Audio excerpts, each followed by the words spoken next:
channel. I am the Epileptic Explorer, and tonight we will continue our reading in Last Days by Adam Neville. This is one of his few novels, as well as quite a few novels, as well as his other well-known book, which was done as a Netflix movie, The Ritual. I am looking forward to reading some more of this to you. The plan today is to read from chapters 21 through to 25 today. So I'm hoping we get this book done possibly in a few days. I'm very excited about it. I'm hoping we get this done quickly. That way we can move on to our next book, Westfallen. So without further ado, let's try to continue reading Last Days. If the ambience is too loud, please let me know and I will do my best to turn the volume down. So without further ado, let us go ahead and continue reading Last Days. Regal Motel, Seattle, June 23rd, 2011 at 3 a.m. And then his eyes opened to a room he did not recognize, and he stared at a white ceiling.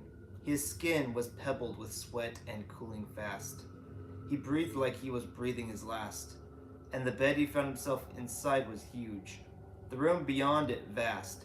His vital signs were monitored by banks of devices within a tent of clear, airtight plastic that formed an inner sanctum within the large room. The one he was dying inside. Beyond the plastic tent, the door to the room was scratched from outside, and it vibrated from the bumps against it, as if a dog pushed at a closed door with its head. Upon the pillow, his threadbare scalp burned. He raised his head and saw that his limbs were mottled sticks. They lay loose and weightless upon the clean white sheets. A red silk robe wrapped his thin body, but was open rakishly at the neck. His big bony hands and feet bristled with intravenous tubes, taped down over the liverish parchment that had once been skin. Proud genitals had shriveled away to a brownish nub, and he wheezed like an asthmatic child into an oxygen mask, vacuuming itself over the gaunt skull his mind inhabited. Above the mask, his milky eyes stared without blinking at the shape beyond his dead feet. He saw himself stood at the foot of the bed. Those were his green eyes, and it was his shaggy black hair, his shoulders incongruously broader than he gave them credit for. His tattoos of dice within flames and of pin-up girls with pistols on his hips. His trim waist because he never ate properly and smoked too much. His long legs so straight in tight black jeans, and his belt buckle in the shape of a Maltese cross. Looking from the bed, from out of the spaghetti of medical tubes and the heart machine mirrors, beyond the rafts and gaps inside his rubber mask, he saw himself, but a self altered, a self apart. He stood straighter than he had ever done, a posture he could not attribute to himself when he owned that body, the one he had been born into and that grew around him. And his own dear face was never so spiteful, so cruel, so gleeful, triumphant, as it leered down at him in so wretched a state upon that sick bed. In panic, he rattled and rustled upon the thin sheets, and within the red robe tried to sit up, watched the figure beyond his feet smile, before it turned and walked away, left him behind as an exhausted bundle of diseased rat twigs, artificially resuscitated, and not long for this world. The rake of sharp things on the wooden door increased in their haste, in eagerness to get inside.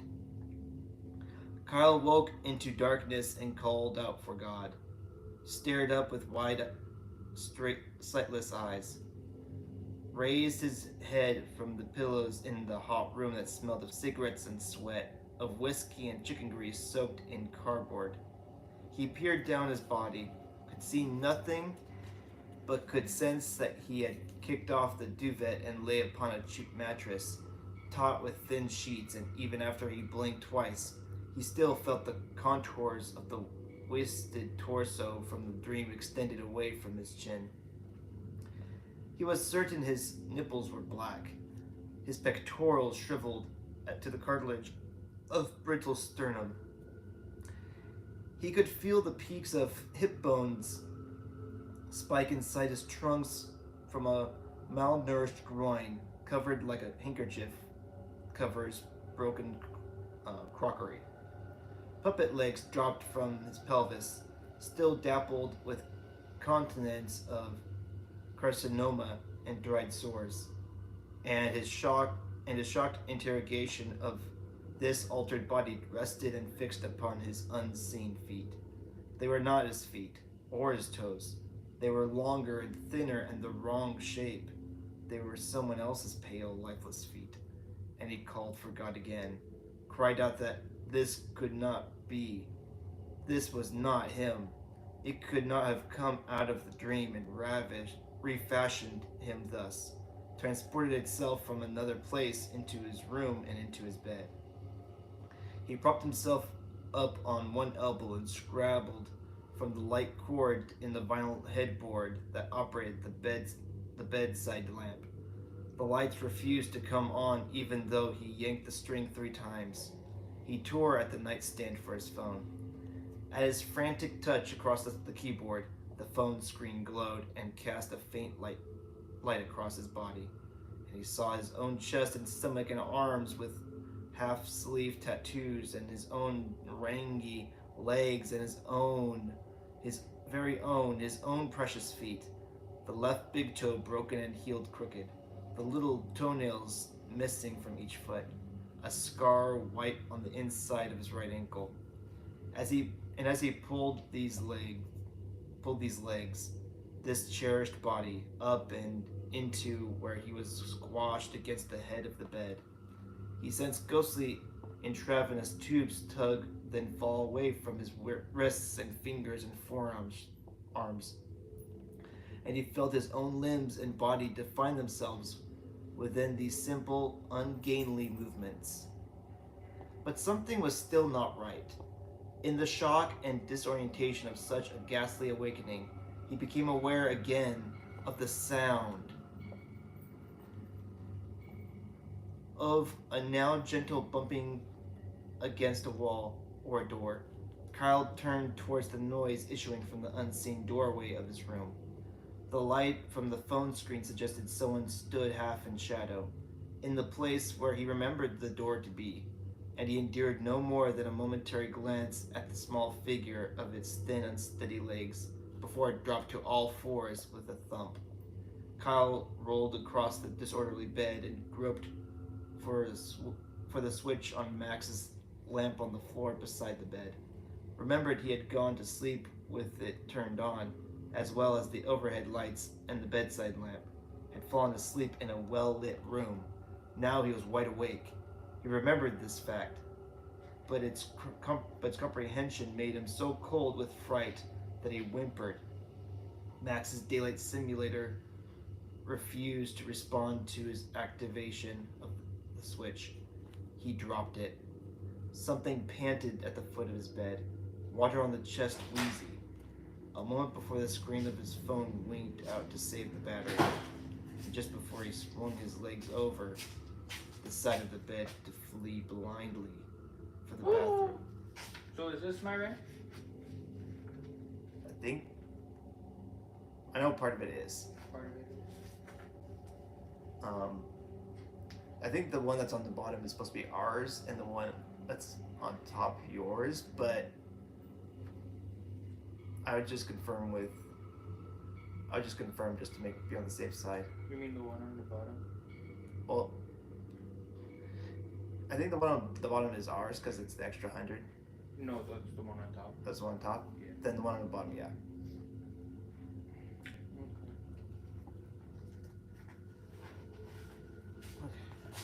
Okay.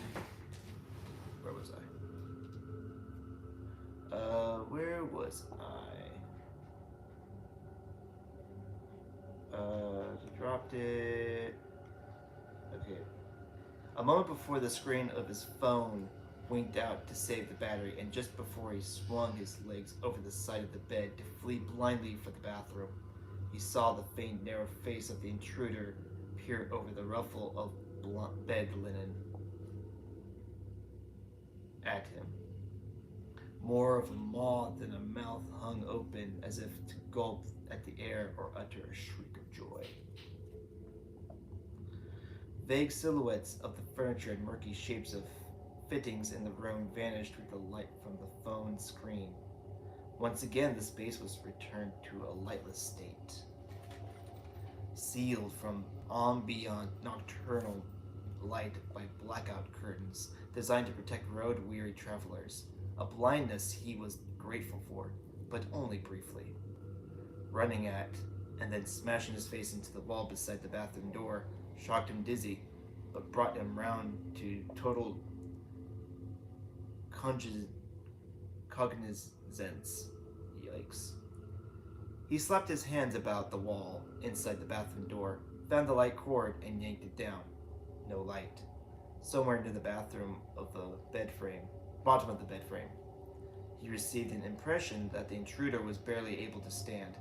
So weakened was its state, and so fragile its carriage on those unclean legs, that the shuffles and bumps he could hear in the darkness, as if they originated from a series of painful movements into his mind, brought a recollection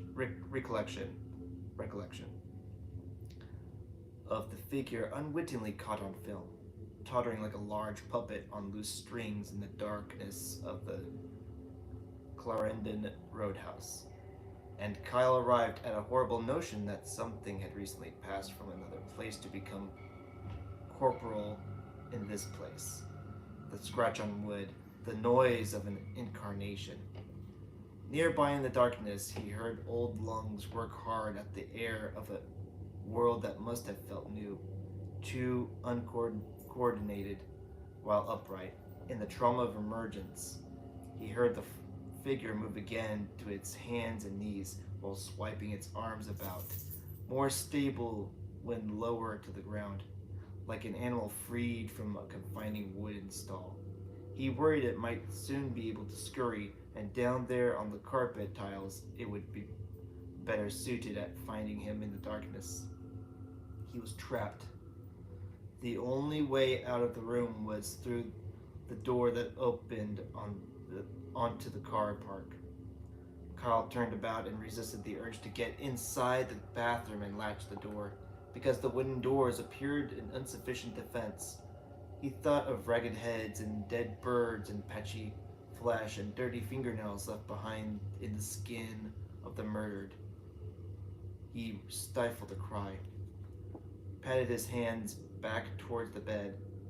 If he was to have any chance of escape, he would need to run across the mattress and get to the door quickly.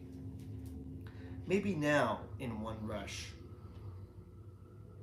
While the sounds of an embryonic pawing and clutching at the foot of the bed lacked the rigidity of what he feared might follow.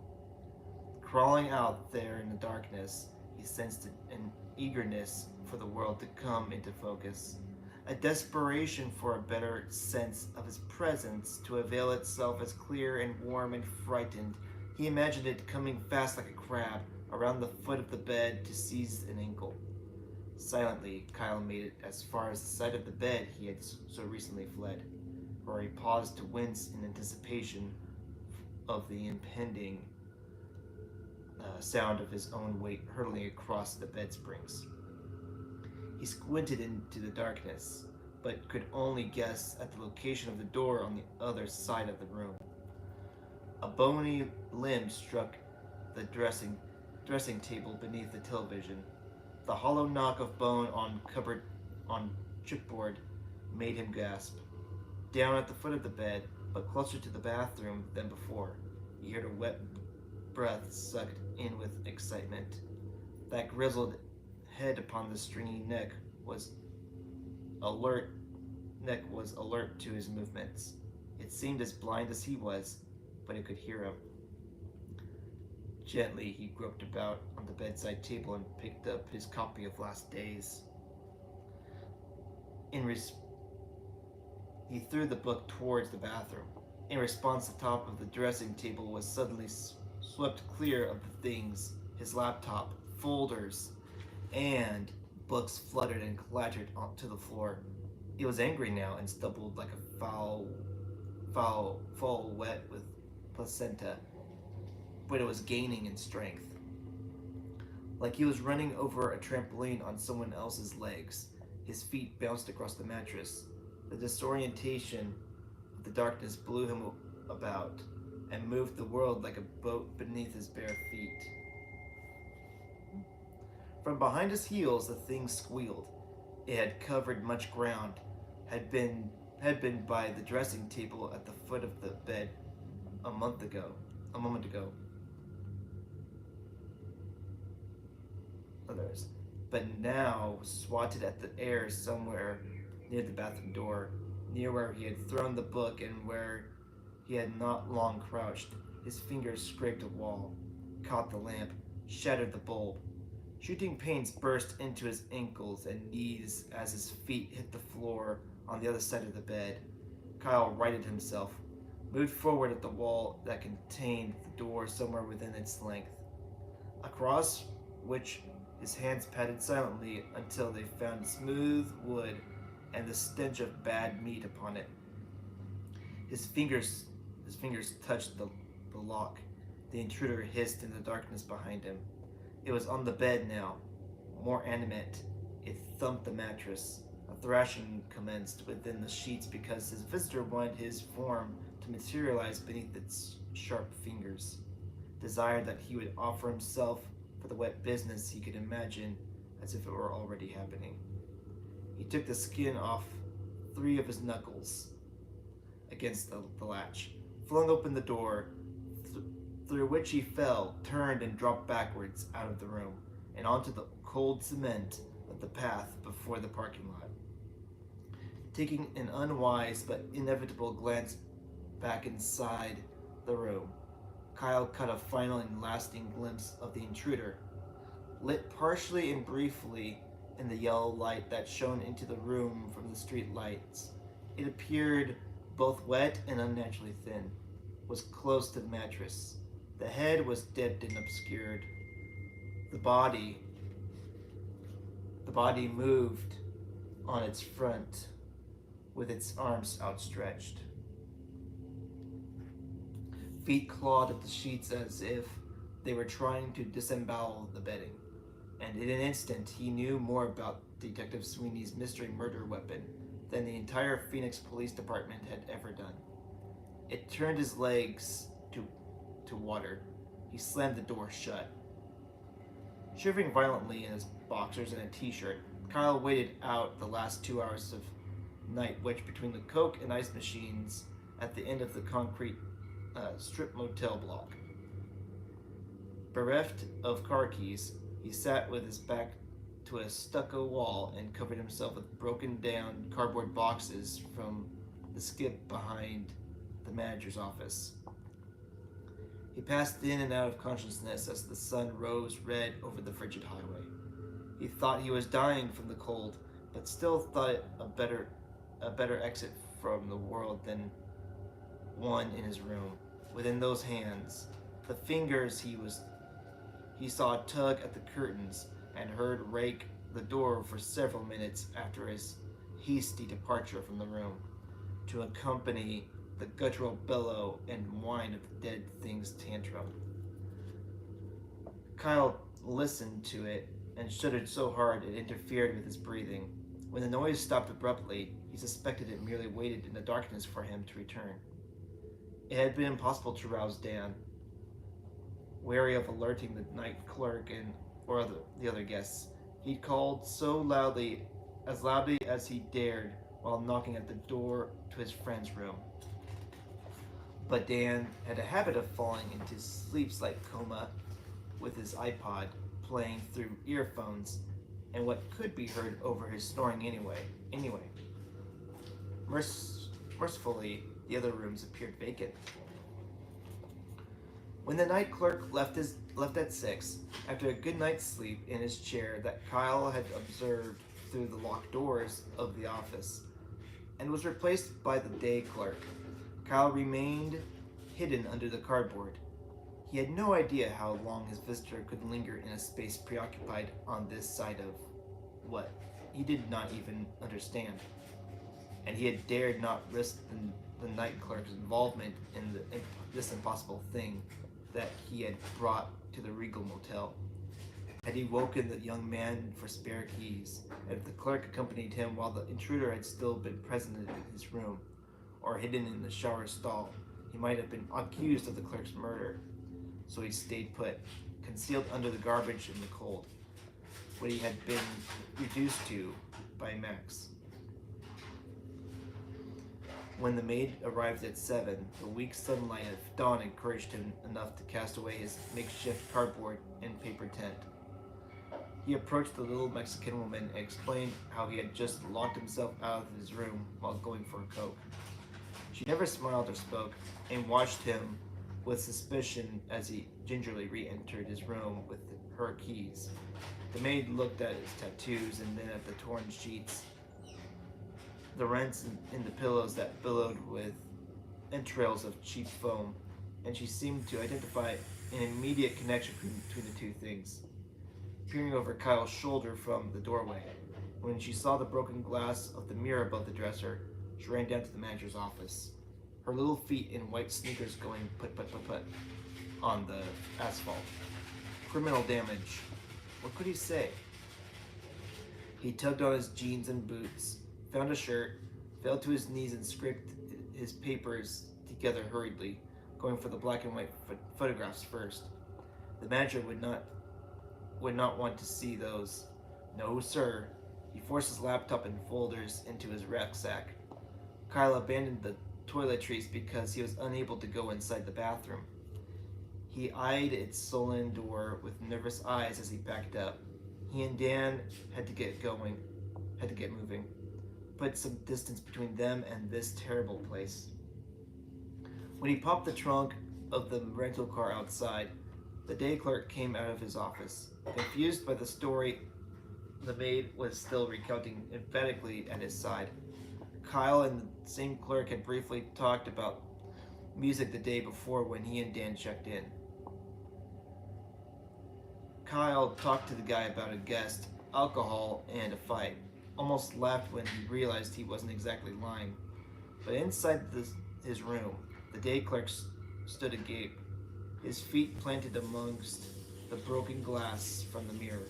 Seemed to recoil at the sight of the sheets torn with such violence, and by something sharp enough to shred a mattress like that. Kyle jabbered. Kyle cajoled. Kyle promised to pay with the credit card Max had given them. Kyle shut up, because he too followed the gaze of the mute clerk to the terrible stain on the rear of the door. He said, "Yikes," and took a step away from the unclean silhouette of a thing, small and thin, that had left its shadow on the very wood it had passed through. Kyle had failed to see it before. While gathering his things, his eyes had been lowered to the wreckage left from its fury. But there it was, like an upright turned shroud. Unholy umbilical smears seeped out of the wood, dirty and still wet. A sweetish odor of spoiled pork wafted from the mess. And that's the end of chapter 21. Let me pull this up real quick.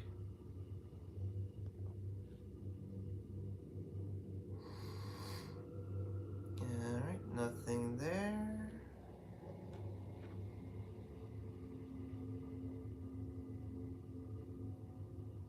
And nothing so far. Very good. Let me take care of this really quick.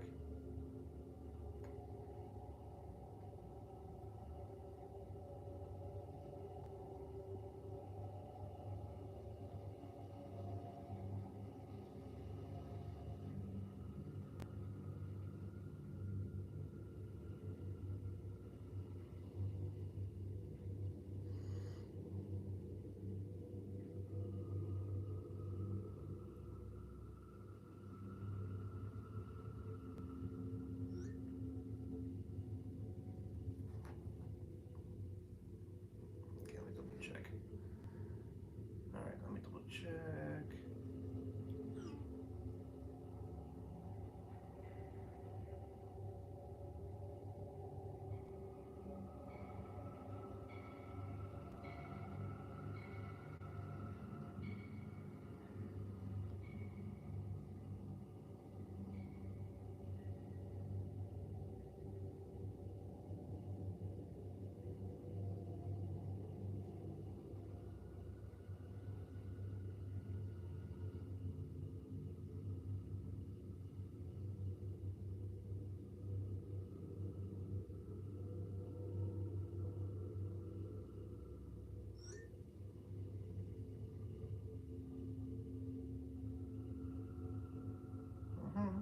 Sorry, one moment.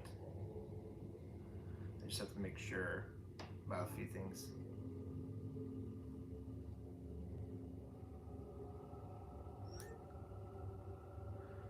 Alright,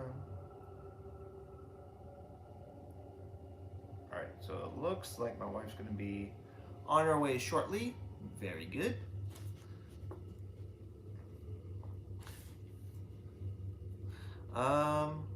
Where was I? Oh, yes. Ugh. Ow. Ooh. Ooh. Sorry. Shoulder pain. So, anywho, let us continue reading, shall we? Chapter 22. London, June 23rd, 2011, 4 p.m. Malcolm Gunnall wasn't answering his phone. At immigration beside the baggage terminal and during the wait for the train at Gatwick, Kyle left messages. They seemed to be in the airport for a week. Bright lights, endless announcements, the large, loud faces of impatient crowds drove him further to the point preceding a scream. He wasn't sure whether he'd made any sense on the phone either. Frantic, breathless mentions of Max, the Temple of the Last Days, his role as director came out quick enough to be garbled. His voice sounded odd, thickened by exhaustion, brittle with irritation, detached from his mind and from what he really wanted to say, or rant to anyone who would listen. Fast head, Novocaine tongue, numb jaw, never a good mix. The exhausted should just lie down. There was no callback. No joy? Dan asked. Kyle shook his head. It was the first time his friend had attempted conversation since their argument in Seattle.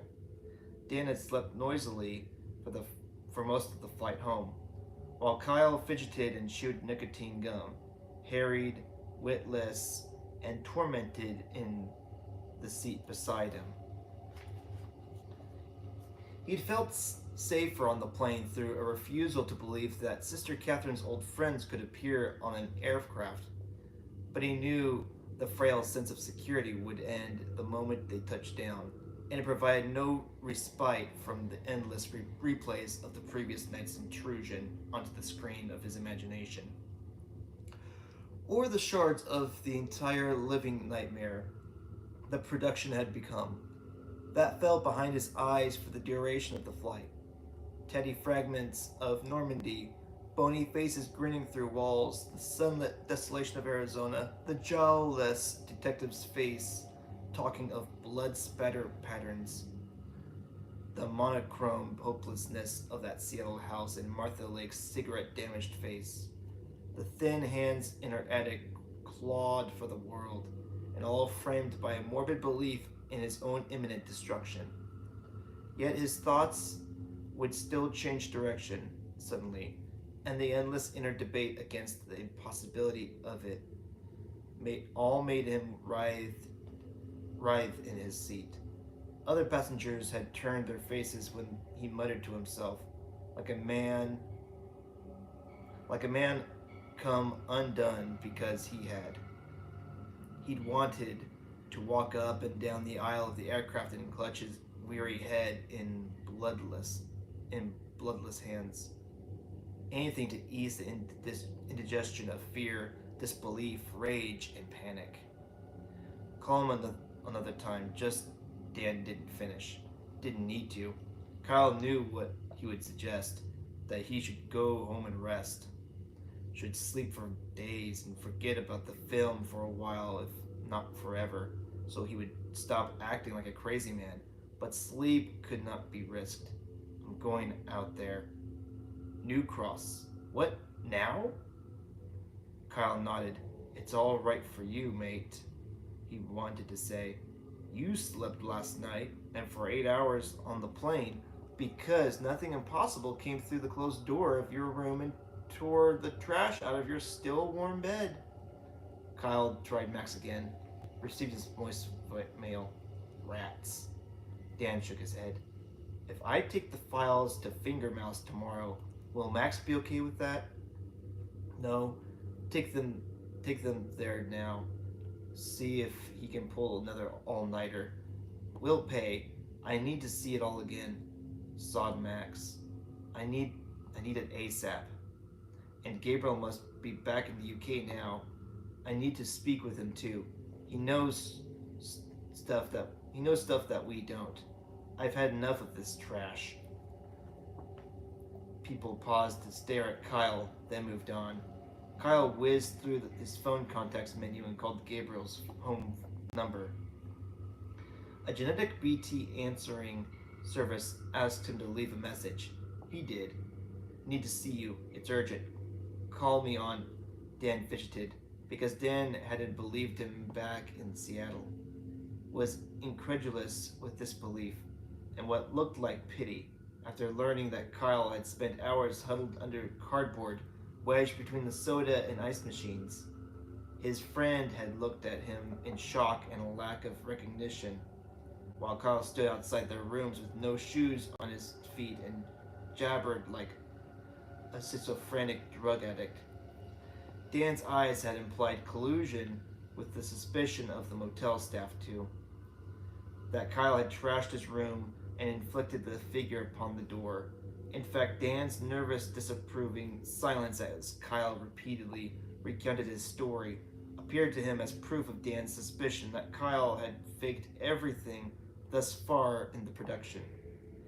The arm in the kitchen of his flat, the figures in the Normandy barn, while Dan was trying to get Gabriel's smashed leg out of the rusty trap, and the figure of the old penthouse of Calerden Road. All of it.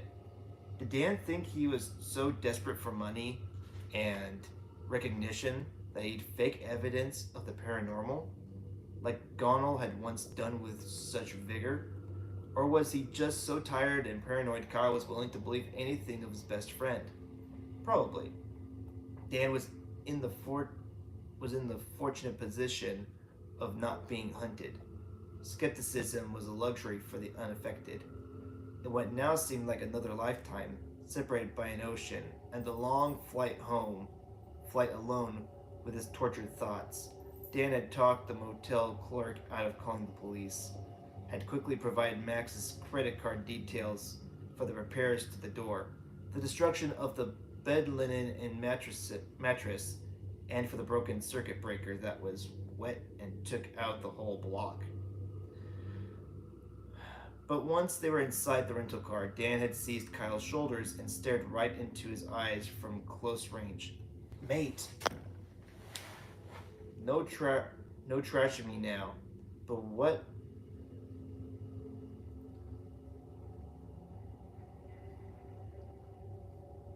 But what?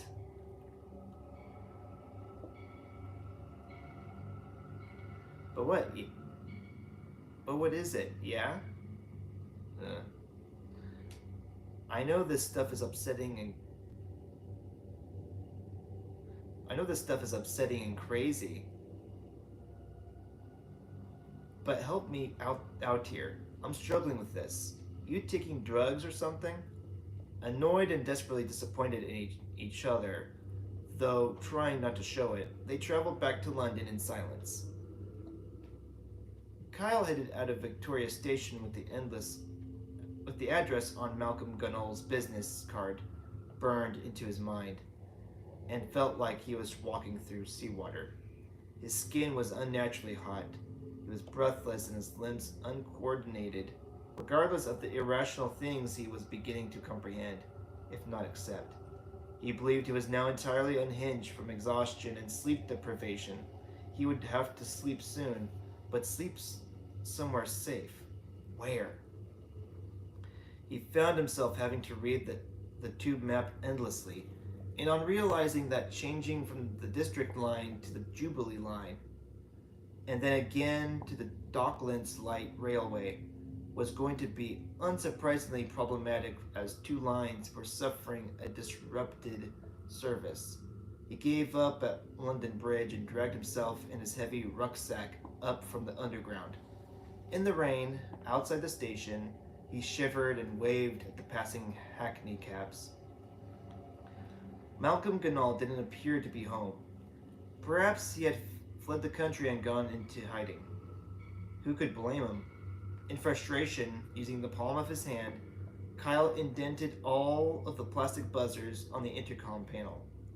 Gunnell's place was on the third floor of an old Victorian, the entry and the front yard bulging with rubbish bags and sprouting weeds. His flat was the only one with a name card inserted under the grimy plastic buzzers, suggesting he was the sole occupant in the miserable building, forgotten in its deprived pockmark of South London.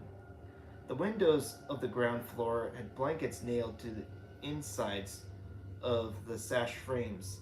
Popular 90s tabloid television director and notorious faker of hauntings falls on hard times. Pity that.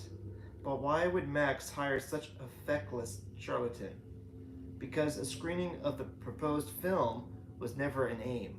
Malcolm Gunnell was tenacious, unscrupulous, unethical, greedy, and hard up, and would do anything to expose sensational mystical secrets of an infamous cult in a straight-to-DVD carve-up. Murder, assault, rape, sodomy, child abuse, embezzlement, kidnapping. Gunnell would have had a Viagra stroke at all the prospect of it all. He bankrupted Allegra Films in a defamation suit from the Church of England for claiming the widespread black masses were a regular occurrence in their churches. It had finished him in mainstream television. Get out of the 80s, Max, Kyle was insulted. He knew he was second choice of director, but second to Gunnell. And yet, if a theatrical release or television broadcast was not an aim, Kyle was clueless as to what Max wanted to achieve with the documentary from within the safety of his world of light up in Marylebone. Stepping back, Kyle looked up at the discolored brick facade of the building and saw a curtain sway on the largest street-facing window of the top floor. The suggestion of a pale, bulbous face moved back from a gap in the curtains, momentarily revealing a room so brightly lit the illumination shot straight up and into space. Gunnell was inside. Kyle jogged back down the stone steps to the front path, turned, and held up his phone. I just need to talk. The curtains stayed close. Kyle waited, and he waited until his hope went cold. then bent over, closed his eyes, and exhaled the dregs of his energy.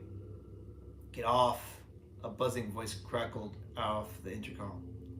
Kyle went back to the front door, let his rucksack slide to the greening cement of the porch floor. Mr. Ganal, I desperately need to talk to you. My name is Kyle Freeman. I've been calling all day. It sounds insane, but it might be a matter of life and death. Not mine, it ain't. Now go away. It was a long way back to West Hampstead from New Cross. His vision swam hot and red. Enough is enough. He punched the intercom button. Just might be, mate. You fat fraud. Hear me out. You make me come down there, you talentless little wanker. And you'll be using the disabled seat on the bus to get home.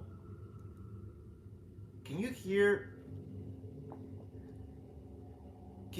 me, Malcolm, all over your welcome mat?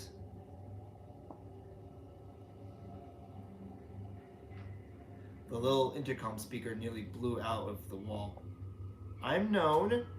You hear me? I'm known round here. Head case Stratham. You heard of him, yeah? He'll be paying you a visit very soon. I know where you live, you little ponce. West Hampstead, is it? Goldhurst Terrace? You'll do more than mess up your own doormat when your door comes in. Unfortunately, Kyle had heard the head case Stratham, a notorious East End type, implicated in gangland killings and maimings, with its signature of biting off its victims' noses. He'd even been apprehended at an illegal boxing match with part of a rival's nostril still under his tongue. Had been too eager to see the next fight to wash his mouth out. A man somehow not inside prison forever. How was that even possible? Kyle had seen his scarred blockhead gurning from at least 2 lurid red covers of true crime books in the airport bookshop, in between tomes of football hooligan folklore. Uncertain ground. Ganal could be bluffing, but Headcase Stratham was just the sort of feral psychopath that Ganal would knock around with. They had formed. Ganal had defied him as a local hero in a terrible DVD that Kyle remembered being given away with a Sunday tabloid. Nausea added itself to the pressure cooker already set to exhaustion. He had to think fast, and in a mind with currents as slow as a brackish stream. Can't you hear no more? Gunnell shrieked through the speaker. Eh, you prick? He went on and on, loved the sound of his own bellicose, cockneyed voice, issuing threats, glutted with power of one who has the keys to a violence so irrational and savage, only the foolhardy would ignore the merest insinuation of it. But had he been able to see his reflection in Ganal's intercom panel, Kyle would have watched the spread of the most malevolent grin his own face had ever produced. Wouldn't give a trash if the Crays were triplets, mate, and you were the last one still with us. There are far greater things to worry about than losing a nose at this point in time, and I think you know what I'm talking about. Sister Catherine has more old friends than you can shake a stick at, Malcolm. They don't seem too happy with those of us who have been poking our beaks in. So now is not the time to be making threats to a man, I'm guessing, who is going through what you are, mate. You must be sick of death, of redecorating your walls. The metallic voice at the other end of the intercom stayed silent. Kyle smiled. After a few seconds, the lock mechanism inside the door disengaged, and Kyle entered the dark house. Just check real quick. Okay. Just checking. Malcolm Ganal was drunk. Malcolm Ganal was witless with fear. Malcolm Ganal was mad. Anyone could see that. Malcolm Ganal was also a shut-in. Black sacks and thin greenish carrier bags from local grocery stores, packed taut with rubbish and piled up the walls of the cramped hallway, prevented a full opening of the front door. Kyle stared at them. Council on strike? Ganal looked like a shaven mole, enlarged to human dimensions, with steroids by a Dr. Moreau figure somewhere in Eastern Europe. His hairless head was as colorless as a new putty, save for the streak of what looked like undetected soup on his chin. The pudgy flesh was scaly with eczema. Tiny watery eyes of an indeterminate color peered through the square spectacle frames that must have once been very media. But his days as an Armani-suited, gruff-voiced talking head on cable television about football violence were over. Malcolm Ganal was wearing a kilt, what appeared to be a frilled shirt that once belonged under a tuxedo jacket, and a bathrobe stolen from a hotel. On his feet were a pair of socks with cartoon characters embroidered upon the ankles. The round face moved towards Kyle so quickly, he stepped back. Don't you laugh. Don't you laugh. These are all the threads I've got left that's clean. They weren't even that. The robe was so filthy.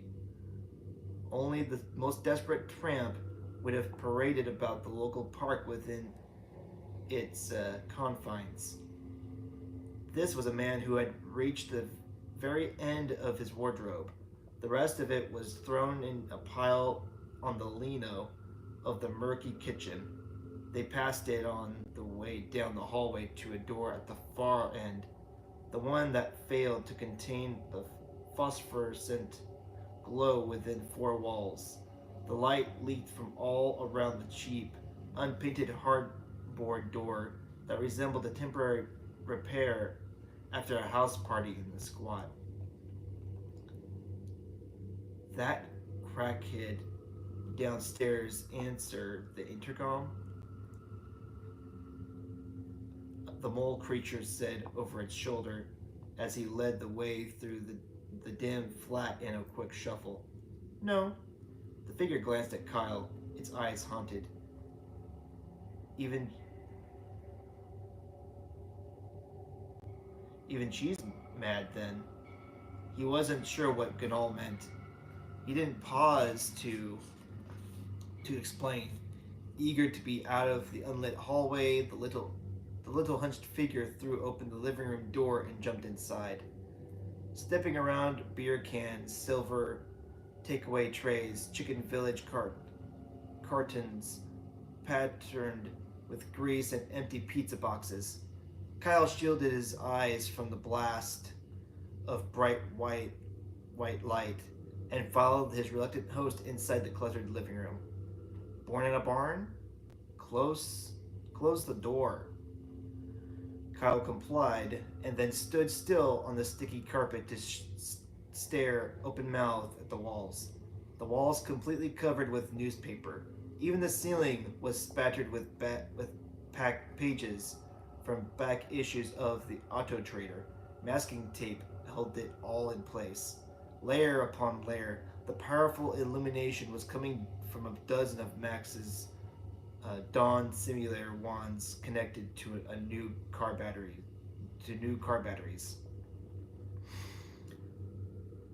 They had all the wires out 2 weeks back. Chewed 'em. Ganal's little eyes swiveled behind the dandruff-encrusted lenses of his spectacles. They was in the bedroom last night. Crazies. Kyle flinched. Open packets of caffeine pills littered the coffee table, as well as blister packs of medicine from a pharmacist. Diazepam, Xanax, Valium. The ashtray was loaded with Benson and Hedges butts and joints with roaches fashioned from Riesla packets. Now Kyle was inside the flat. His mind went momentarily blank, and he wasn't sure why he had even come here. Perhaps all of his questions had been answered by the state of the room. Someone was making a last stand, and his sinuses were so filled with the stench of sweat, damp newspaper, stale beer, cigarette smoke, and decomposing chicken wings. He almost wished Head Case Streatham would come out from behind the telly and bite the nose off his face. The next image to enter the traumatized space between his ears was an imagined recreation of this same desperate and squalid defense built inside his own studio flat. You go for the Turner Prize, Malcolm. You'd be a shoo-in. You's come to take away.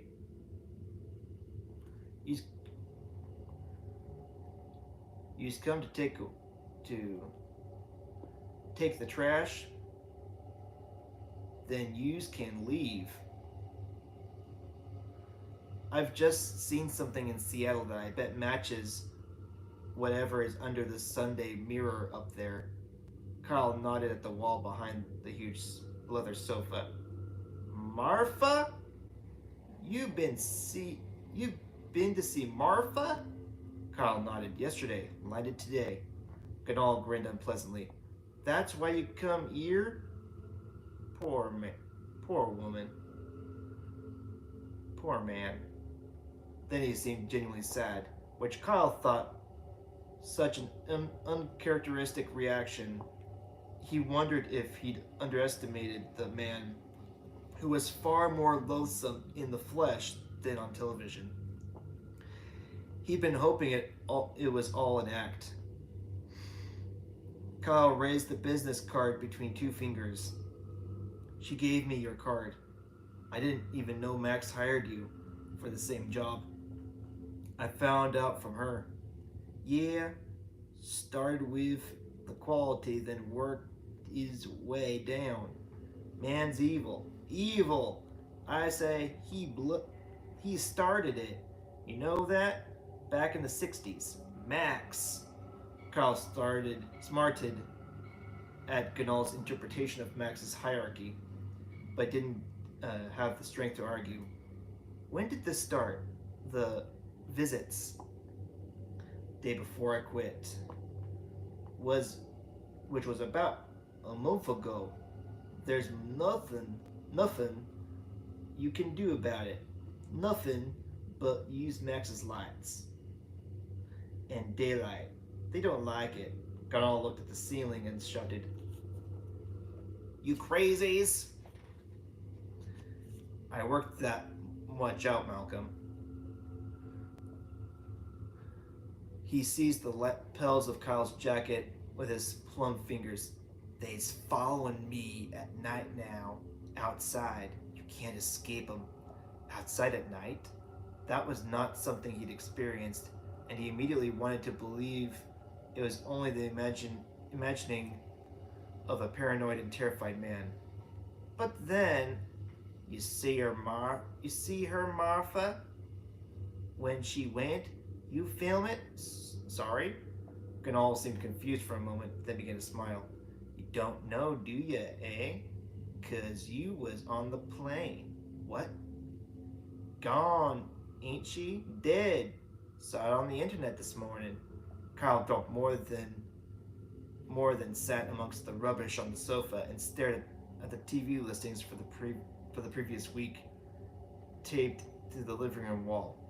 Careful, me rushes is on there. Kyle looked under the backside, muttered, Sorry. Look here. Ganal scurried across the room to where his laptop glowed on a table under the window. The screen currently featured Kyle's page on Wikipedia. Ganal had been checking him out, no doubt since he left the phone messages. But Ganal quickly closed the page to reveal a desktop image of himself with his arm around the shoulders of Trevor Brooking on the pitch of Uptown Park. It's wireless. It's wireless. It's picking up the signal from the neighbors.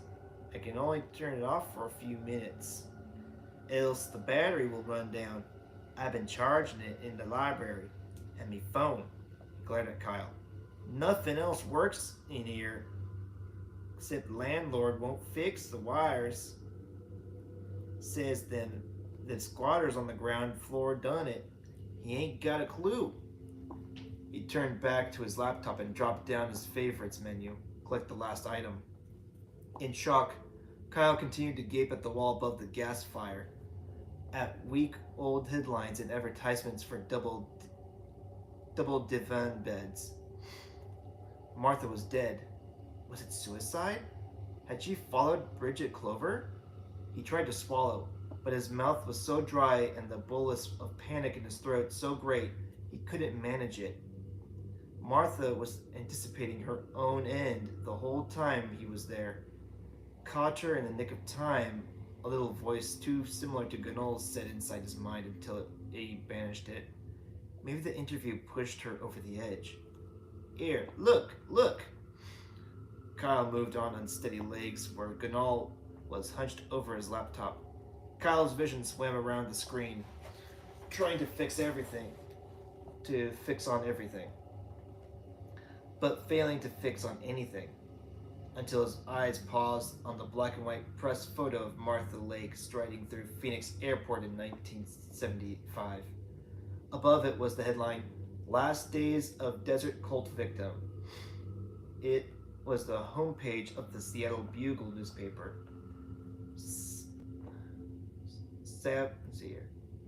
Savaged by an intruder, it says. Almost unrecognizable. Shots fired, it says. Shots, eh? At them before they did her. Weren't no knife. We know that. I know she was in the trash when I was over there. But really, should have topped herself through the brain. Like the other one. Bridget, so they wouldn't get in. Think of it. Think of that. Think. Kyle covered his mouth with a hand. He and Dan may have been the last people to see her alive. But the interview, their footage. Would it be subpoenaed by the police? He immediately chided himself again for his selfishness. Turned his face to Ganal. Max used us both. No way. Did you go to Clarendon Road, the farm? Nah, only the Holland Park place from outside. Max and got permission. Didn't get round to France. That was next, so I did Marfa in Seattle. The mime with a medium. A medium? What you do, Malcolm? Throw a seance? Try to. Max wanted me to go out there with the filth. Some old boy who was a cop. But after I spoke to Marfa, I wanted something with a bit more juice, like that's what you need, mediums. Else you won't get it on the telly these days. And did you get any juice? It shouldn't have been possible for Ganal to go any paler than he already was, but he did. He hurried across to the sofa and sifted through papers and DVDs. I can't look at it again. I'll have to go out the room. It all went up. Don't know what happened to Magenta, a medium. She just run off into the desert. There was Summit in there with us. You see it on a few frames. He looked at Kyle. His lips trembled, as did the words that came from them. It was up in the air. Hope for us. Kyle mouthed, mouth dried out. Did anything touch you? Eh? He stepped away from Kyle, looking at him as if he were contagious, as if his question were proof of contact. Nah, not me. You? Kyle nodded. They touched you? His voice was barely audible. I think so. In Normandy, in the temple. Not sure. I thought that was how they follow you. Ganal looked about himself, absorbed with some new idea. You found nothing in your gear. What?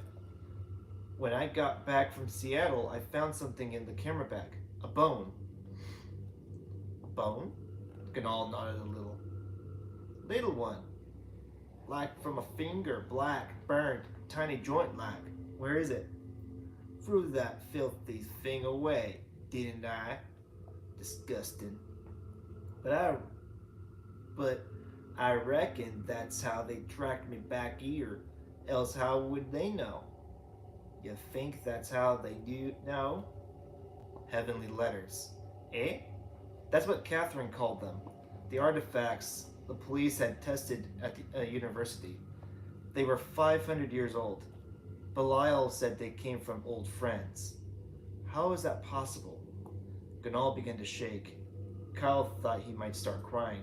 Malcolm, dreams. The dreams. You've been seeing things? Visions?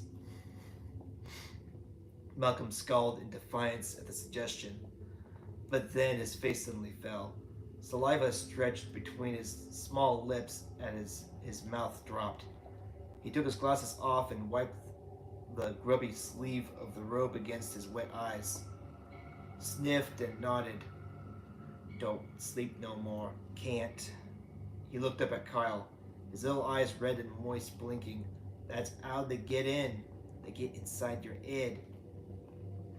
Kyle turned away from Ganal, stumbled over a pair of discarded slip-on shoes beside the coffee table, stood by the window hoping for some fresher air, while blood thumped inside his head. He felt unnaturally warm, almost buoyant, weightless. Ganal came after him, swift on his feet inside the cartoon socks. I've been places. They took me to places, horrible places. All the birds is dead. Everything is on fire like. Dogs are crying, people screaming, being burned. It's crazy, mate. He's trying to make me to. He's trying to take me to be with them. I can see it all the time now when I'm awake. It's stuck in my head. His voice dropped it to a murmur. I've been up there. Ganal stared in horror at the ceiling. They's been getting me out of my body. Kyle slumped back onto the sofa and stared at his feet without really seeing them. Proof. This was all the proof he needed. Corroboration proof no one could call him crazy, but he soon would be, because Malcolm Ganal was the future. His future. The floor shimmered at the edges of his vision. He was past depletion now, right through his overdraft and in a hyperreal bright headspace in the void beyond full consciousness. Sleep is all he could say. Ganal shook his head vigorously. Nah. You don't want sleep, mate. That's when they come. Think about it. Think. They saw him first in Normandy in the trance, on acid in the mine. There's places in our heads that can see him, so you gotta stay awake, conscious in the lights. Can't even daydream, else they'll get in. Ganal flapped his little arms about in the air, started to shout. Spittle frothed at the corners of his mouth. They went in to get in here, but they hate the light. They hate it. Kyle stood up, the Russia's disc held in his hand. His thoughts fell over each other and vanished into vapor. If he didn't get out of the reeking flat and away from the ridiculous, crazed figure, hysteria would overcome him. But Ganal seized his arm with insistent fingers. You know, he nodded his head. You know, you know, we's got to stick together. We can hold them off in here. Think about it. Keep watch when the Uber is one is asleep. Get food brought in till it blows over. Kyle shook his arm loose. What if it doesn't? Ganol's eyes widened behind his glasses. Then there's another thing, another way. Kyle could do nothing but stare at the little manic figure. They want Max. They want Max. Think about it. He started it. What they want with us? I ain't even making the film no more. Nor is you. You can't. You walk away now. Ain't if we help him out like. His voice dropped to a conspiratorial whisper. The moon face drew in closer. Kyle recoiled from the breath that gusted across his mouth and nose. It was fatal. We give Max to him, eh? Eh? Think about it. He got us into this. He lied to us. So we give him Max. That's who they want. Gotta be. Kyle stumbled at the door. No, we got to. Martha, Bridget, them's all survivors. Max is another one. She wants them all back. Not us. Not me. Not you. But we know. Don't you see? We know. It's enough. Knowing her secrets was enough of a transgression to guarantee a ghastly punishment.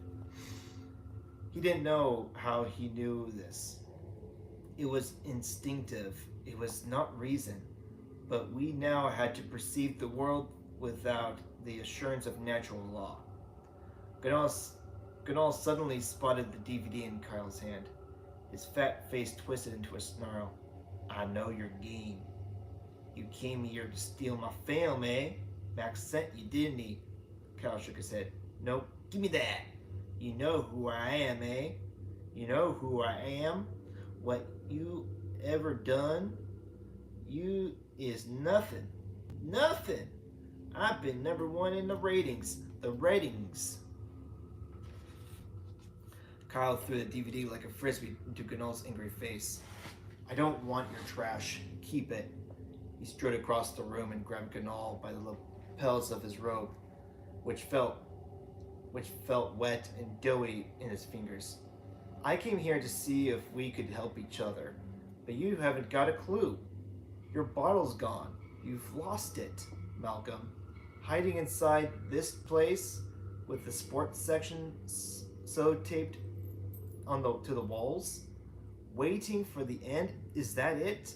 The best you can do? No thanks. He released the moist lapels. And I couldn't trust you for a moment. No one can. You're rotten. No wonder they want you down there with them. Kyle turned away from him and headed for the door. Ganol followed, sobbing. Don't go, don't go! Then he was screaming, You'll pay! You'll pay!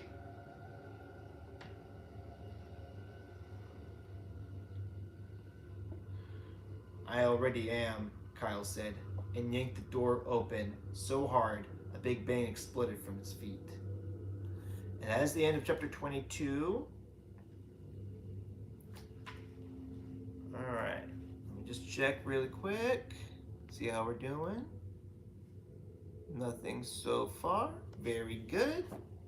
Just get some water really quick.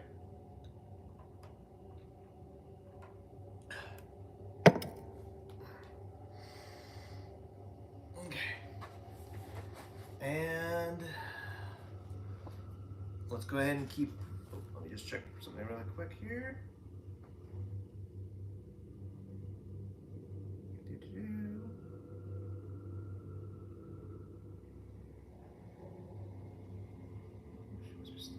Okay.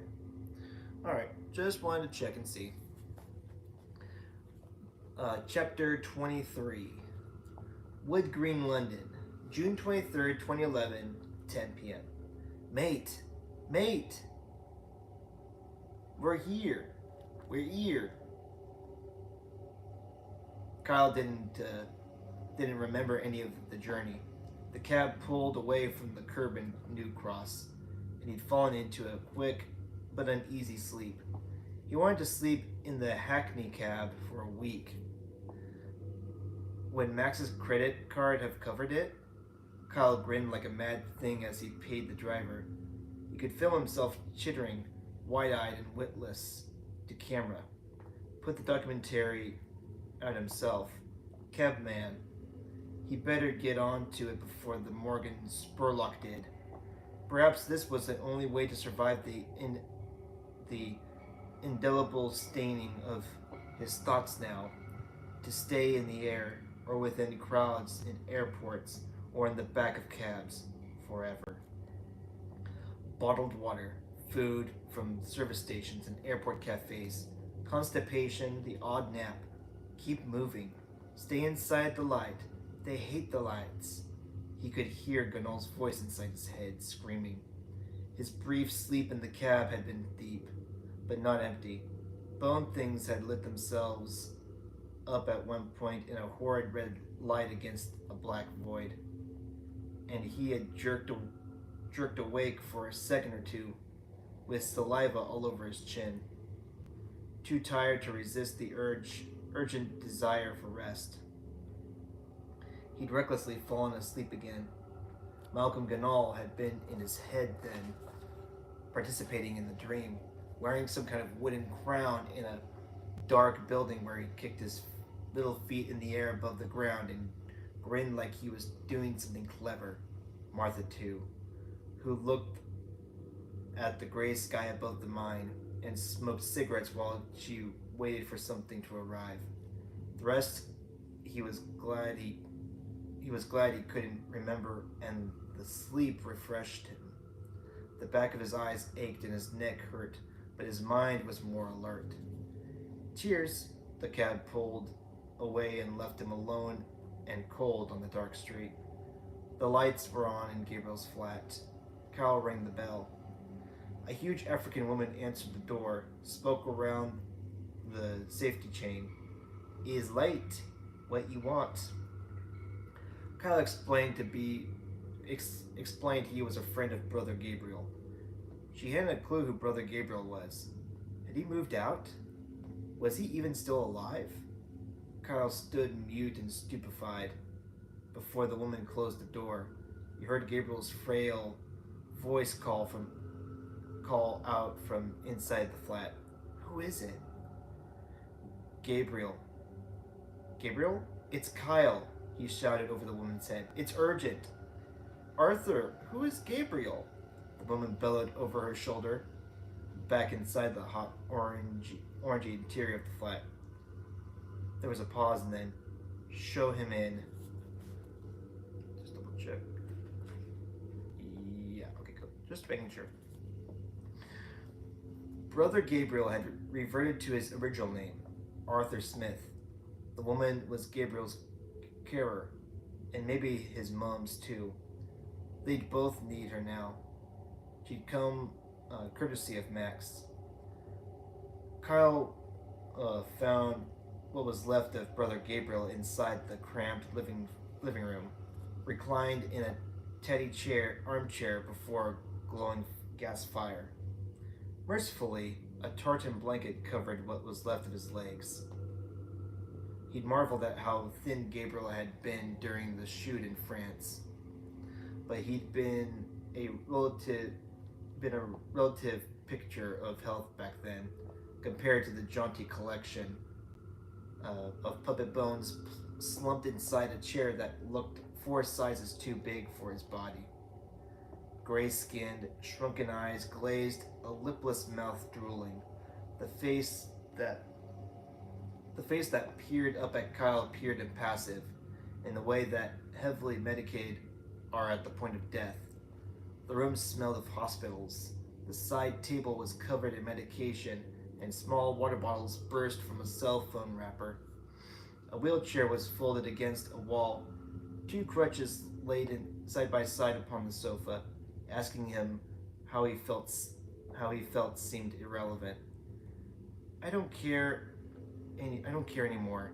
He wheezed before Kyle could apologize for not visiting him in hospital. Hmm? The film. Anything. Kyle nodded, tried to smile reassuringly, but couldn't. I'm sorry, mate, but things have got out of control. I had to come. I need your help. Gabriel raised a thin hand that was mostly bone and let it drop. The hopelessness in the maneuver seemed to sum up the situation perfectly.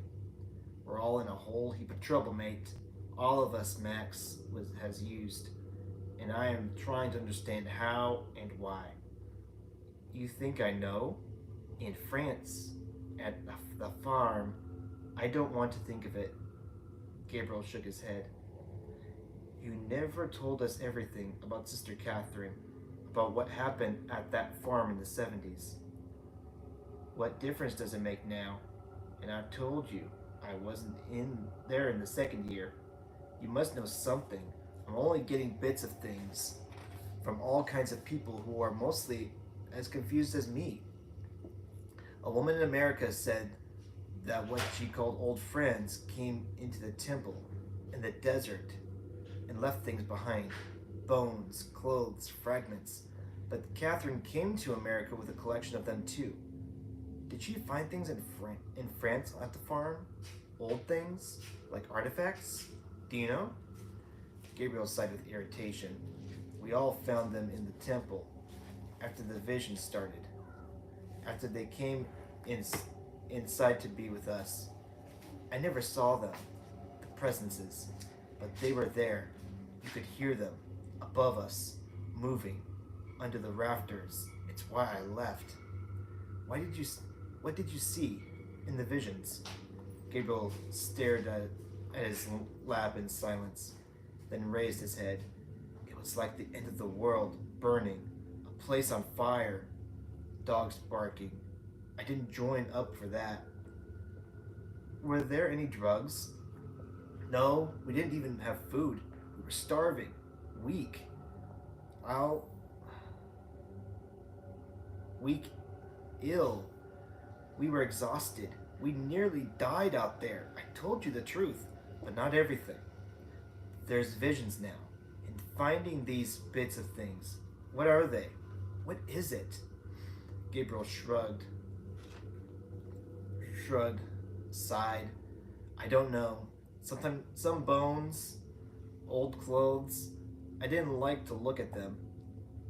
Ask Max. He knows. I only went along with it for the money. Your film, that is. Why didn't you tell us in France? I couldn't. They were still there. I could smell them. I could feel them. They were angry. It was like the last week. I was there all over again. I got frightened. The presences? They were there with us. They were there with us? Gabriel looked at the gas fire, nodded, appeared on the verge of tears. They left me alone for a long time. I tried to forget them. I did forget them. Then the dreams began. Around the time Max got in touch, I needed the money, but at the farm I suddenly knew it was a mistake. Being there again. I didn't want them coming back, coming here. I think they would have done anyway. They seemed to be looking up their old acquaintances all over the place. But how? Where are they? You have to tell me, please. Gabriel swallowed noisily. There's nothing you can do, and I don't care anymore. This life. His frail voice trailed off, and his dim eyes drifted to the ceiling. Kyle kneeled beside him, held his wrist. It was like gripping a flute. Tell me what you know, Gabriel. I need to know everything before I go and see Max. He's keeping things from me. Lying. Gabriel smiled. Because you wouldn't believe. You'd think he was a nut. Maybe you're ready now. For what? for what he's found out. He wouldn't tell me either. He never really liked me, only wanted me back in France for his own reasons. I think he wanted me to. Gabriel swallowed. I was bait. Kyle felt the room swim around his head. Wow. He wanted them filmed, I think. Thought me and Isis might draw them out in those places. All I can tell you is that after I left the gathering, once Catherine brought those others to us, a friend of mine, Stuart, he wrote to me. He was known as Brother Abraham back then. He stayed behind after I ran, and he wrote to me a few things. Smuggled his letters out when he went to fetch water. He told me he was leaving and to send money for his ferry ticket. I was skint, but I borrowed the money from my parents and posted it.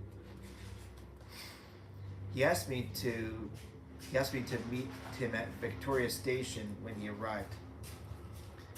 He gave me a date and a time, but he never came, and I never heard from him again, nor the others. I looked for Brother Abraham that first year back in London. No trace. When Max got in touch with me a few months back, I asked him if he'd ever found Abraham or any of the others. He said he'd look. He said he'd looked. He said they'd all been missing for years. He told me you to keep it quiet. And he told you to keep it quiet, not to tell me and Dan. Gabriel didn't answer, just looked at Kyle with tired eyes as he wheezed. Did you ever go to the police? Gabriel shook his head. For all I knew, they'd stayed on or went to America with Catherine. She could be very persuasive. And how would it make you all look 20 years later? I don't care anymore. Tell the police. You think they'd believe me about all this? Gabriel's smile was so thin it nearly never happened. But there was still a sliver of triumph in it. Abraham left because he said it wasn't safe anymore. There had been a terrible row. Some of the 7 tried to take over the farm. Only Gianna and Bologna stayed loyal to Catherine, who tried to do something unpleasant. I don't know what, but it started a revolt, and he said there was some kind of storm right after the rebellion. Terrible. People got lost in it. 3 children. They never found them, or the apostates. The 5 who tried to usurp her. All the dogs too. The hens. All gone. But there was nothing on the news. I checked. Nothing about a storm in Normandy.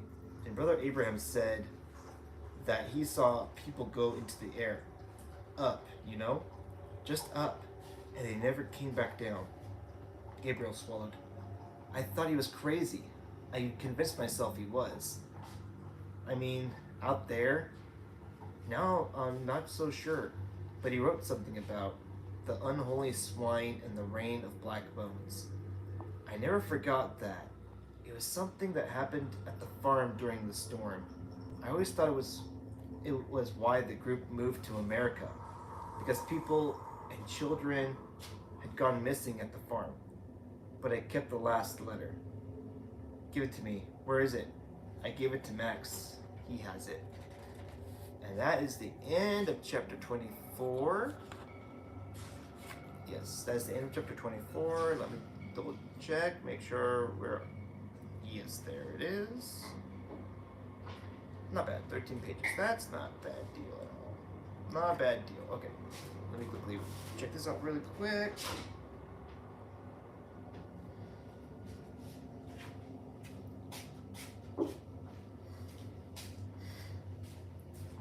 Alright. Let me check this out real quick. Check messages, make sure we're all good. We're up to date, very good. And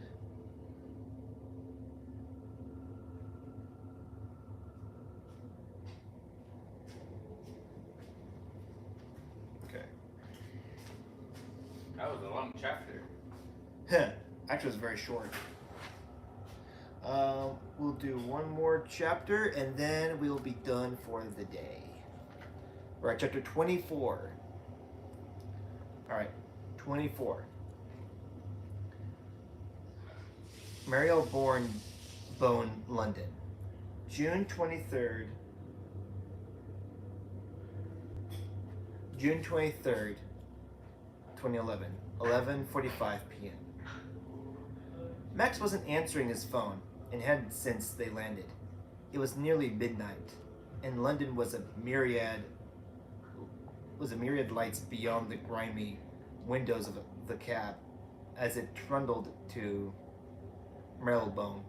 The vehicle judders lulled Kyle into another doze. He jerked himself awake, tried to call Max again, and for the first time he realized he'd become concerned for their patron. What if they'd got to Max? What if Max couldn't defend himself? What would become of him? He didn't fancy Gunal's chances, and Gabriel seemed to welcome the end. Poor guys. UV simulator bulbs didn't appear to be much of a solution. It was pathetic. How? How is this even possible? He asked himself and stuffed his phone inside his pocket. Immediately, it began to ring.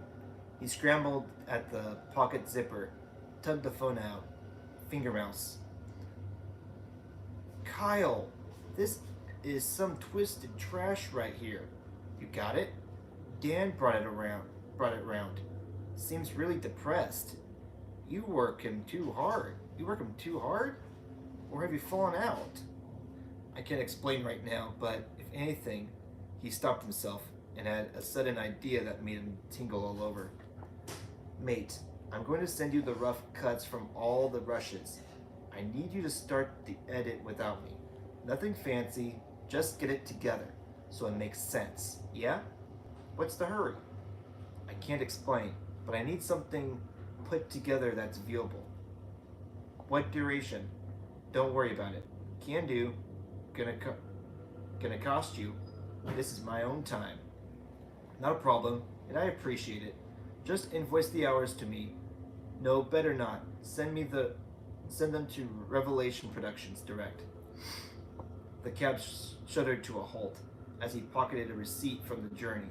The desk porter from Max's building appeared and opened the rear door for Kyle. Mr. Freeman? Bewildered, Kyle nodded. The porter smiled. Mr. Solomon's expecting you, sir. Iris led Kyle through Max's apartment, which appeared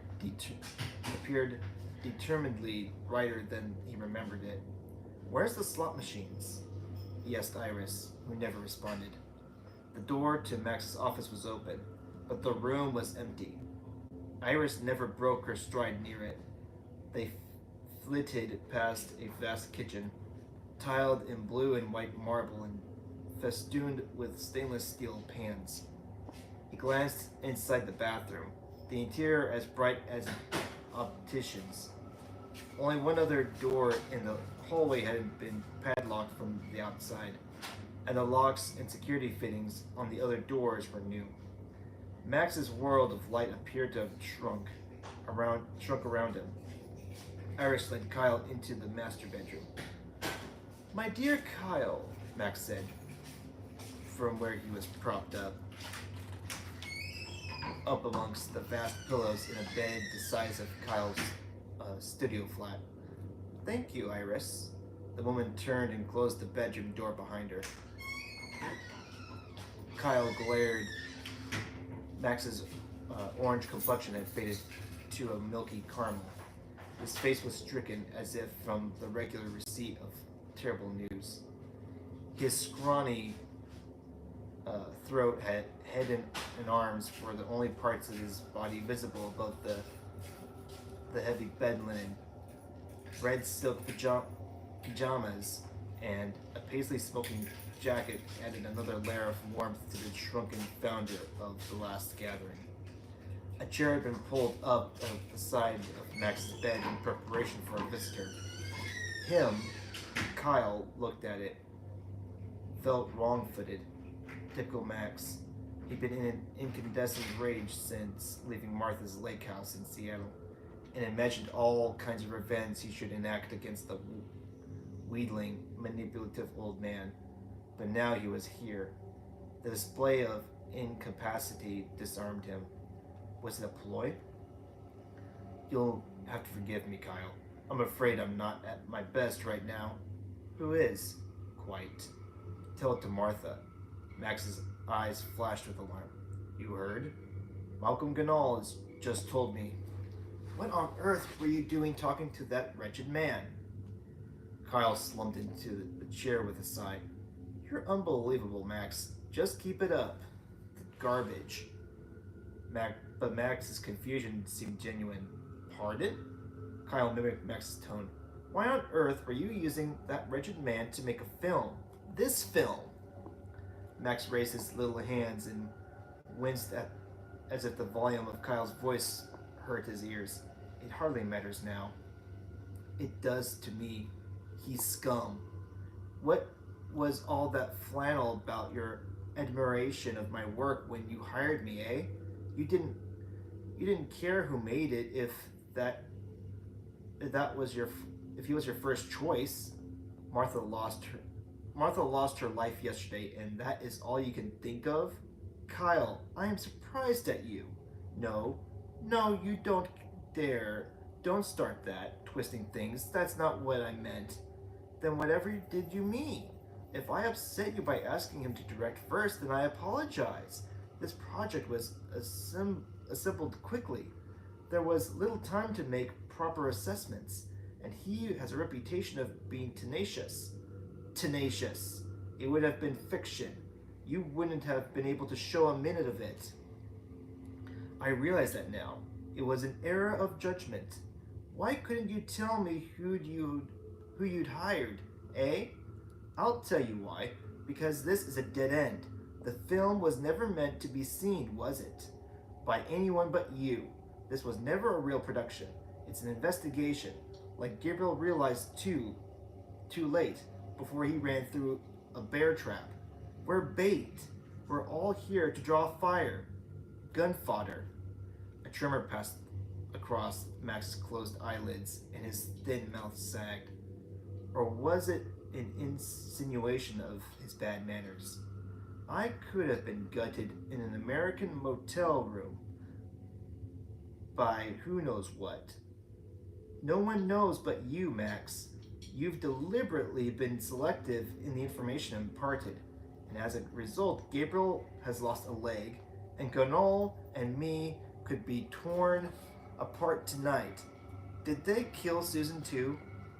Is that how she died? Did those old friends come calling?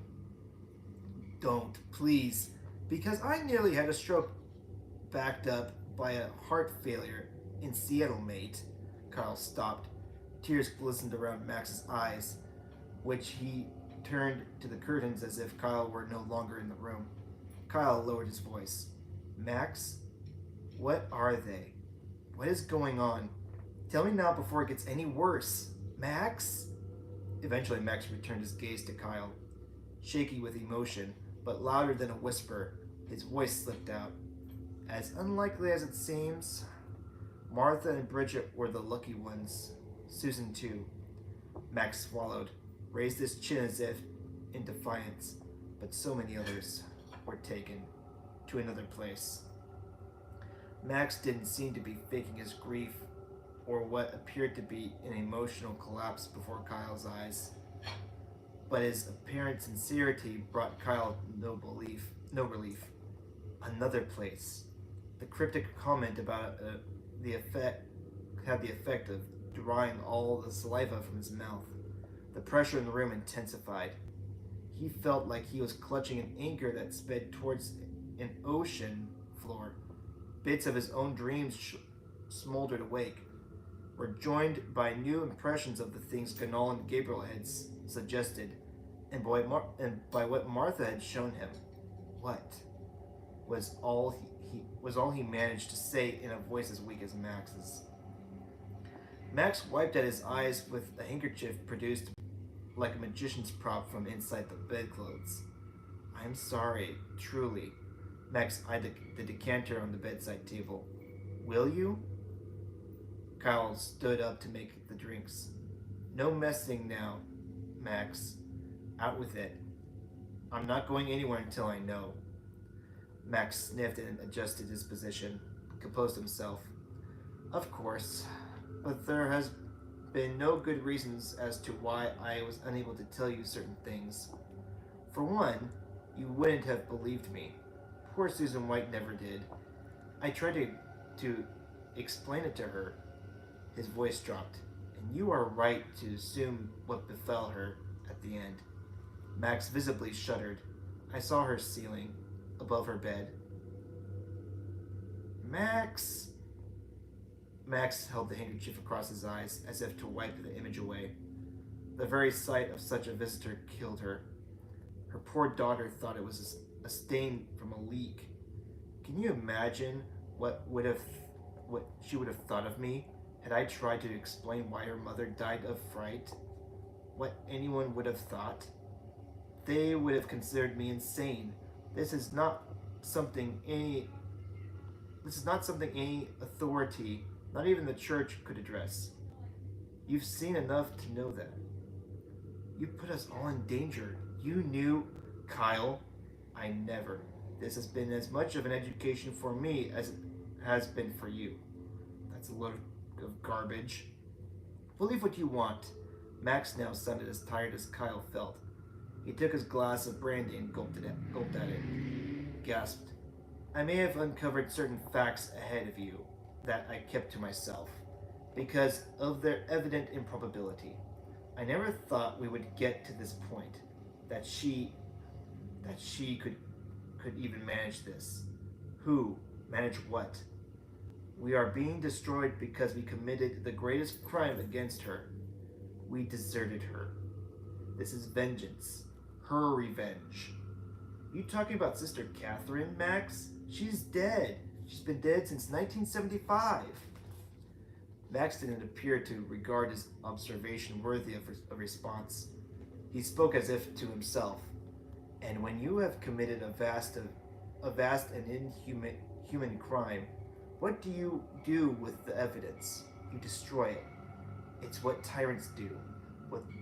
What they have always done. You've lost me, Max. Max looked at Kyle in the way the wise and the weary gaze upon the young and the foolish. This matter need no longer concern you.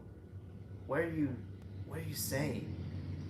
Hear what I'm about to say. Please, do me this last favor, Kyle. I can only hope that you and Dan will be all right. I thought it was only those of us connected to her through the temple who could perish in such an unsavory manner. But by enlisting your help, it seems that you are also being hunted. I should have known better. I think you did. Max looked at the fidgeting hands upon the bedspread. Perhaps. Perhaps my motivation for seeking the truth and for my own self-preservation was greater than my concern for others. I'll admit it if it makes you feel better. Kyle wanted to bring the nearest cushioned stool down upon Max's head at this show of self-pity. He took a deep breath, followed by all of the brandy inside his glass. It nearly came back out on the end of a burp. Now we're talking, Max. You're almost telling the truth. Please, can you keep this up for a bit so I can work out what is going to happen to me when I get back to my crappy flat and fall into a coma tonight? The coma of exhaustion that your production has put me into. A condition that will prevent me from defending myself against something that has the ability to pass through a wall. This is my life we are talking about. Max closed his weary eyes. When they flickered open, a trimmed eyebrow arched. Tomorrow, I will transfer the complete payment to you. Kindly take care of Dan with it. See this as an early compensation for what you have been involved in. And may I remind you that if you are able to edit the material thus far shot, It is still the property of Revelation Productions, so in no way are you entitled to screen it to anyone, until a time when I deem it fit for distribution. You're in no position to be making demands. The prospect of financial ruin had tainted the 2 years of his life, and it seemed typical, if not fitting, that a sudden windfall should only arrive at the end of his days. The irony only made him feel worse, if it was possible. And it was. No, but my barrister will, if necessary. He has instructions for the life of the film after my future is decided. And it will be soon.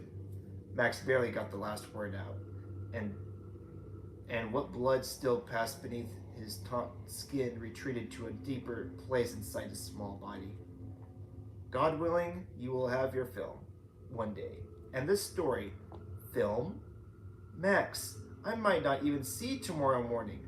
This is no longer about the film, and by the looks of how many of your rooms are out of action, I'd say it might not be long until a few old friends end up in bed with you, mate. Max's fingers tightened into fists. Please, don't say that. You're like the worst kind of politician. You still haven't told me what is going on. We're wasting time here, Max. I was coming to that. Max took a breath. Tomorrow, you fly to Antwerp. And you... Whoa, just whoa. Yeah, stop. Antwerp? What's Holland got to do with this? Belgium. Belgium, then. I'm not going anywhere. Have you heard a word I just said? In Antwerp, there's a gallery owned by a private family. Max! Kyle, will you please be quiet? Kyle did in stupefaction. Max gathered himself. Thank you. Now, the gallery. In this gallery, there is a triptych of paintings created by a master, a Flemish master, Nicolai Verhulst. I doubt you've come across him, but he was the son of a wealthy merchant, and he was a survivor of something so terrible it could only be adequately understood and comprehended by whoever looks upon his work. It's far too improbable to describe in any other way. Pictures. Max raised his voice. Within his extraordinary work is the story you seek. The work has not been reproduced since the 1920s, when some photographs were taken of it, and published in miniature in a book now long out of print. No other trace of the triptych exists. The work is all but forgotten. Those even aware of its existence still believe it was destroyed during the Second World War. Ownership of it has often seemed to instigate bad luck. But I can arrange a private viewing. Kyle tried to interrupt, but Max raised his hand and the volume of his voice again. The family, or rather eccentric, and as is their collection, but we have become personal friends over the course of my research into the Temple of the Last Days. And I have found the family more than willing to believe what it is that we are all experiencing. In fact, it's one of the main reasons they have kept the works discreet. Max looked away from Kyle and slumped into some unhappy recollection. In case the same mistakes were made again in other times, as they have been, and more than once since the paintings were completed. Kyle shook his head. Max, there isn't time for me to go gallivanting off to Belgium to look at a painting. I mean, Max, our lives are in serious danger. Now tonight that our work together has concluded, and you may go. Kyle dropped into his chair and pressed his face into his hands. It was no good. Coming here and expecting Max to tell the truth about had been fruitless. More lies, more riddles, another journey. Until what? Until he was found dead with his mouth and eyes wide open? Or if not found at all? He shivered. And if I walk away from this right now, I'll be okay? And Dan will be fine? Max pursed his lips. pulled his shoulders into his body, raised his palms in resignation, as if to imply, "What can I do? I hope." "I'm not so sure." Kyle grinned, but not pleasantly. "Blackmail. I prefer it as negotiation." He stood up quickly. Max flinched. Kyle's body shook with rage. He also wanted to sob with frustration. "You got me into this, and you think I'm still going to work for you? You're the same as her, Catherine. You're cut from the same cloth." Max grimaced. "Don't you say that, ever." "What's the difference? You use people. Like that's all we're good for. Your own self-interest." Max's eyes narrowed. His smile was more of a grimace. "My dear Kyle, what you have been given is an opportunity to witness miracles and to make the most astonishing documentary. I've given you your life's purpose. All great ventures carry risk, do they not? You saw what still walks in the house in Clarendon Road. You could have abandoned this project before you set one foot in Normandy. Most would have done, and who can blame them? But you didn't. You even went to America after all you saw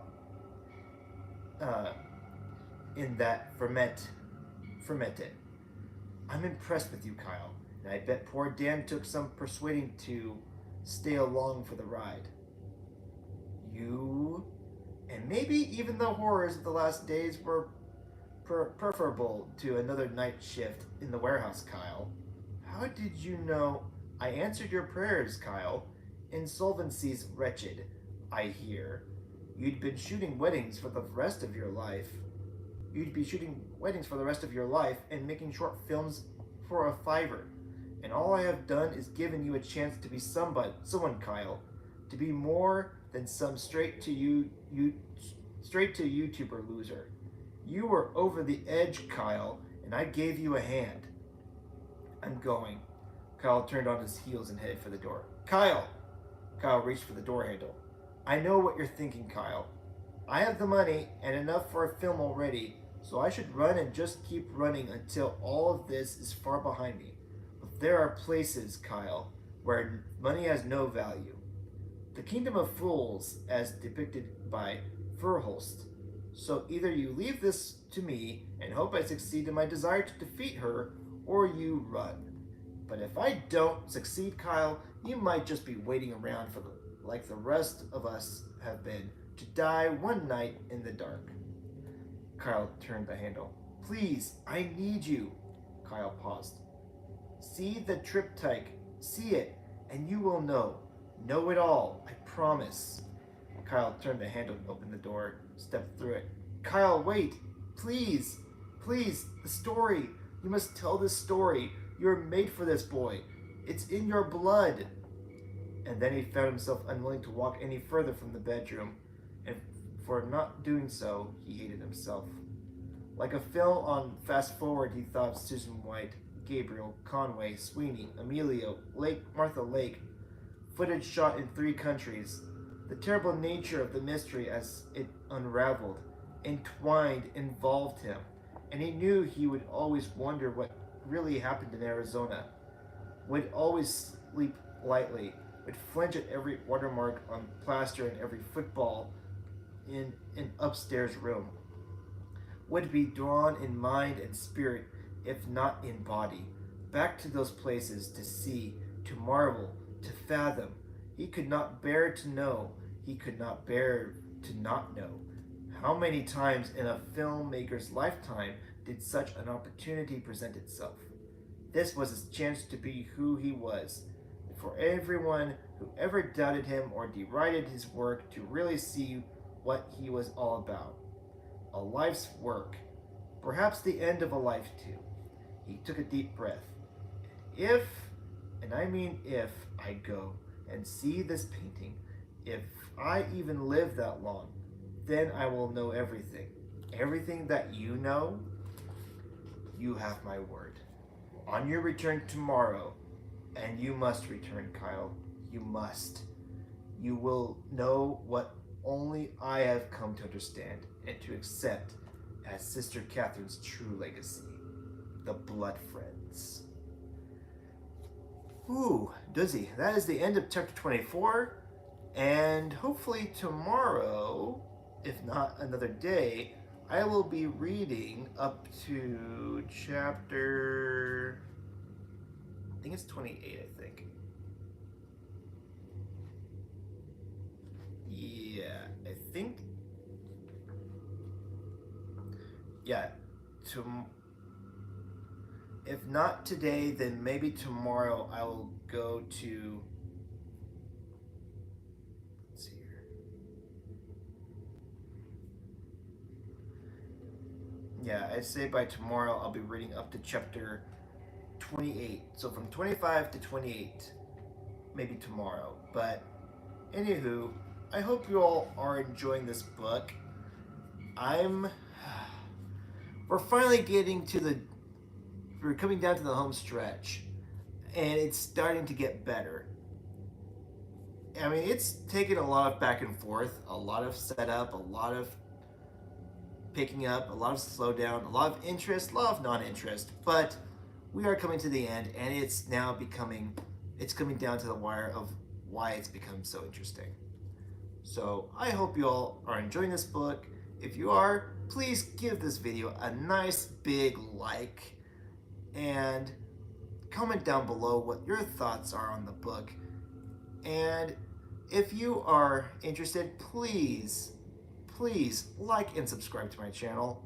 Well, obviously like my channel, like this video. But please subscribe to my channel. Please subscribe, and above all, hit the bell icon so that way you don't miss another upcoming video. So until then, this is the Epileptic Explorer, and I hope you all have a fantastic day.